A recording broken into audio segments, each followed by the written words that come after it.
Good morning. I just finished watering in the greenhouse and I realized I haven't done a tour of the greenhouse in a while. So I thought I would just do something quick and impromptu and show you around a little bit. We built this greenhouse in the fall of 2021.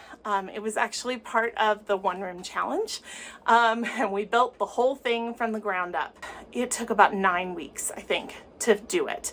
It is in a kit, and lots of people call this a gardening shed, not a greenhouse, and I don't disagree. In some ways that is true because it's not truly glass all the way around. It is insulated because we live in Colorado. We've got pretty intense winter weather sometimes, and so it's a place where I wanted to be able to overwinter plants. We don't have a garage, so we needed a place where I could overwinter some things, but also start seedlings. And our house is not all that big, so really doing that inside was hard. Doing it outside is a whole lot easier. Okay, let's get started. So the first thing I'm going to say is that the greenhouse is actually on the small side.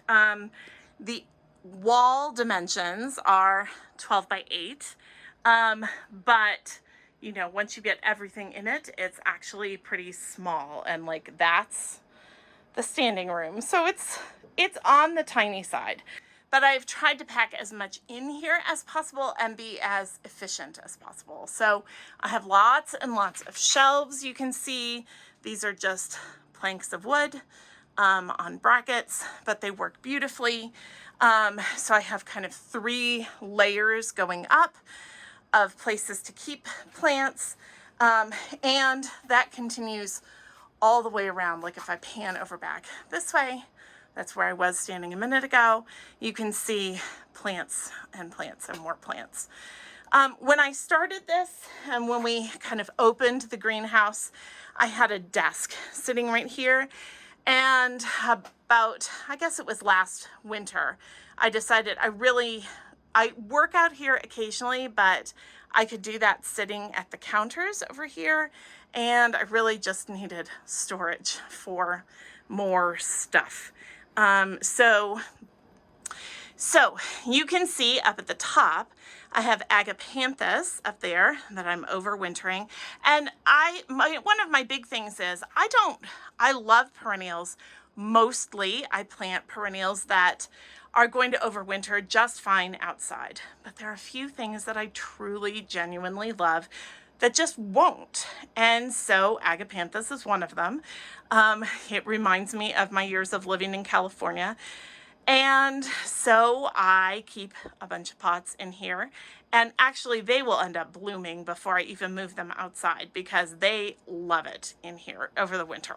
They are super happy and do most of their growing and blooming in the greenhouse, which is kind of funny to me. You can see I have some other things in pots. These are plants primarily from the shade house, but also from our new deck that I want to overwinter. They're tropical or things that aren't cold hardy. So I have a fig here, I have a whole bunch of succulents, and I have a whole shelf of succulents behind me too. These asparagus ferns, which I absolutely love, bird of paradise, which, you know, they are not going to do well over the winter anywhere outside. So they come in and they hang out inside, which I think works really, really well. I have some pot storage here, which is nice. And then I have these guys. So these you'll recognize as spider plants. And I was looking for something cheap to fill out the planter boxes in the shade house last year, and I found spider plants on sale. And oh my goodness, I loved them in there. The green and white was perfect. They're super dramatic with their kind of drapey baby spiders all over. They were just perfect. So I'm overwintering them in here, and I'll take them out again in the spring. I have, for the last 2 years, started things in those window boxes in here like from seed and then taken them out with varying success. But the spider plants were so successful that I kind of think I'm going to keep doing that. I mean, as long as they'll go. And, you know, spider plants are super easy to propagate too. So if I lose one, that is not a huge deal. You can see this is my water source. I have rain barrels here, which are fed from these gutters. So the roof of, let me see if I can turn around so you can see. So we have a butterfly roof on the greenhouse, and it drains into, there's a gutter inside here, and then that drains to both ends, and then that comes down into the rain barrels, and that is my water supply. Unless we're having a super, super dry winter, in which case I sometimes have to bring the hose out and fill those rain barrels up again. And this year, one of the things that I did, I added these covers to the rain barrels. Last winter, I had a terrible time with algae growing in the water, and that's, I mean, it's fine. The plants don't mind. It's, you know, what it is. But the water wasn't clear. It was kind of cloudy with algae. And algae will grow if you have enough sunlight and enough warmth. And the greenhouse stays at a minimum above freezing and is often 20 degrees warmer than it is outside, and of course has lots of sunlight. So far, these little covers seem to be doing the job, and they're filtering out any debris that comes in off the roof, which sometimes happens, leaves and that kind of thing. So that is really handy too, and that is also helping to keep the algae under control. So I'm really pleased with that. It doesn't look as great as I kind of wish it did, but it's working really well, and they were cheap. So I'll drop the links in the description below, but I'm really pleased with how that is working out for sure. So I have some books out here, favorite reference books, and then, you know, succulents, and you can see now tons of spider plants because there are 16 window boxes in the shade house. So I have to overwinter all 16 of them in the greenhouse. So lots and lots of spider plants. But I also here have the amaryllis that I potted up. I potted these up late, just before Thanksgiving, and they will bloom right about Valentine's Day. And that is my biggest tip for you about amaryllis. They start to go on sale right in November sometime. And actually are really on sale in December.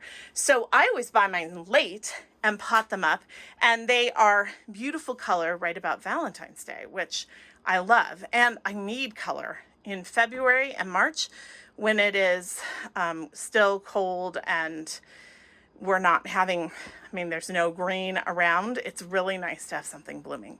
So you can see they're potted, and I'm starting to get really good leaves, which I'm excited about. I lost all of my amaryllis bulbs 2 years ago. I didn't have any last year, so I bought all new ones this year. But amaryllis, just so you know, amaryllis can go for and live for like 75 years.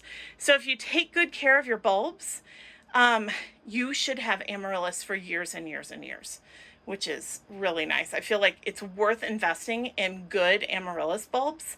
And these are from, let's see, these are from John Sheepers, which is out in Connecticut. And they're from Holland, but, and I have several varieties here that are white, red, and pink, different varieties. So they should make a really beautiful kind of Valentine's Day arrangement on my dining room table. So you can see underneath the, I'm going to step back here a little bit. So underneath the counter, I have kind of more storage. This is lots of seed starting stuff and all of that. And I spent a lot of time this fall reorganizing. It had kind of gotten out of control. And so now it's pretty tidy. I do love a good cloth grow bag for organizing. They make great containers out here, and they're cheap too. So I have lots of storage underneath there, and then this countertop is clear for now, but you know, come February, this will become seed starting central, and lots of seeds in seed trays with lights over them and all of that kind of stuff. So that'll be good too. I am often asked about these barrels right here, and there's actually, you can't really see them, sort of, underneath the counters, but there's a whole series of them running around and kind of tucked through the wall of the greenhouse. On the other side, in the exterior, are some cold frames, which I actually don't do a lot of growing in them. I thought I would, but I haven't worked out an irrigation system out there yet. And when I do that, then I will do a lot more seed starting and growing, and maybe I'll be able to get that done this spring.